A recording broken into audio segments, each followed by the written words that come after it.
নমস্কার বন্ধুরা, শুরু করছি আপডেট নিউজ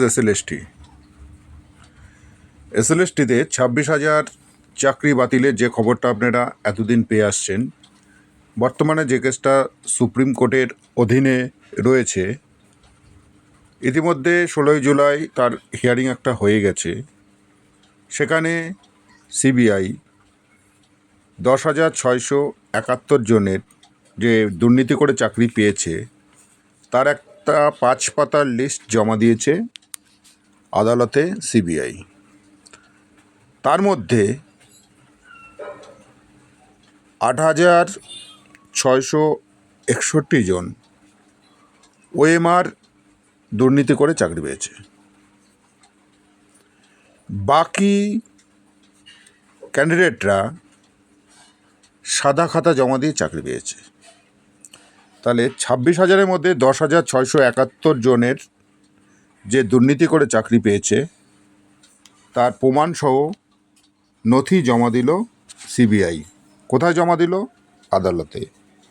তার মধ্যে গ্রুপ সি রয়েছে, গ্রুপ ডি রয়েছে, নবম দশম রয়েছে, একাদশ দ্বাদশ রয়েছে। তাহলে 2 নম্বরই করে যে এই 10,671 জন চাকরি পেল, এটা যদি আদালতে প্রমাণ হয়ে যায় তাহলে যে সমস্ত ক্যান্ডিডেটরা নট কল ফর ভেরিফিকেশন ছিল তাহলে তারা আবার পুনরায় ডাক পেতে পারে। এখন দেখবার বিষয় আদালত কি করে। দুর্নীতি যে একটা হয়েছে সেটা প্রমাণিত হয়ে গেছে অলরেডি। এই দুর্নীতি না হলে যোগ্য মেধাসম্পন্ন ক্যান্ডিডেটরা এতদিন স্কুলে চাকরি করতেন এবং তাদের পরিবারটা বেঁচে যেত, শিক্ষার মূল্যটা তারা অন্তত পেত। এবার আসছি আপার প্রাইমারিতে আগস্ট মাসে এই সপ্তাহেই কিছু হিয়ারিং রয়েছে ম্যাট 638 কেসের। অনেকে ভাবছে পুজোর আগে নিয়োগটা হয়ে যাবে, অনেকে ভাবছে, কিন্তু বাস্তব অভিজ্ঞতা থেকে বলছি নিয়োগটা হবে না। কারণ রয়েছে অনেক। ওবিসি একটা কেস চলছে সুপ্রিম কোর্টে, যে 77টা জনজাতিকে ওবিসি পর্যায়ভুক্ত করা হয়েছিল তার কারণ দর্শাতে বলেছে সুপ্রিম কোর্ট রাজ্য সরকারকে।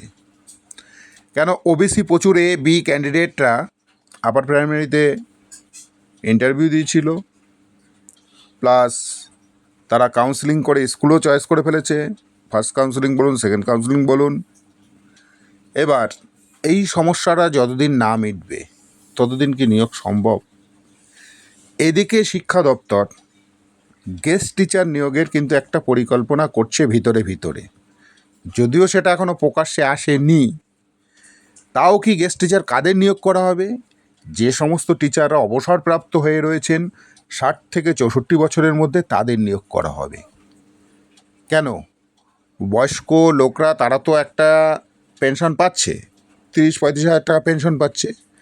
যে সমস্ত ক্যান্ডিডেটরাই 12 বছর ধরে চাকরি থেকে বঞ্চিত রয়েছে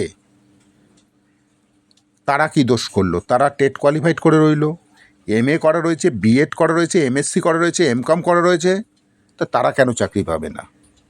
এই প্রশ্নটা কমিশনের কাছে। কেন যারা ইন্টারভিউতে ডাক পায়নি তাদেরও আবেদন করার সুযোগ দিক। ওইদিকে যদি চাকরি পেয়ে যায় তো চাকরি ছেড়ে দেবে।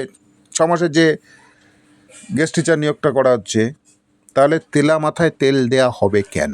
যার টাকার দরকার তাকে দেওয়া হবে না, যার যোগ্যতা রয়েছে সে পাবে না। বয়স্ক মানুষটা যে অসুখে ভুগছে, যে রিটায়ার্ড হয়ে গেছে, যে স্কুলে যেতে পারবে না, তাকে আবার নিয়োগ করা হবে? এটা কি মেনে নেওয়া যায়? এটা কি বঞ্চিত, ইন্টারভিউ বঞ্চিত আপার টেট কোয়ালিফাইড ক্যান্ডিডেটরা, বা যারা 12 বছর ধরে 2বার ইন্টারভিউ দিয়ে বঞ্চিত, বা যারা 2বার টেট পাস করেছিল 12 সালে এবং 15 সালে, তারা কি মুখ বুঝে এটা সহ্য করে নেবে? আপনারাই বলুন বন্ধুরা। আমার চ্যানেলটা আপনাদের ভালো লাগলে লাইক করবেন, কমেন্টস করবেন, শেয়ার করে পাশে থাকবেন এবং চ্যানেলটাকে দাঁড়িয়ে যেতে সাহায্য করবেন। নমস্কার বন্ধুরা, আজকের মতো বিদায়।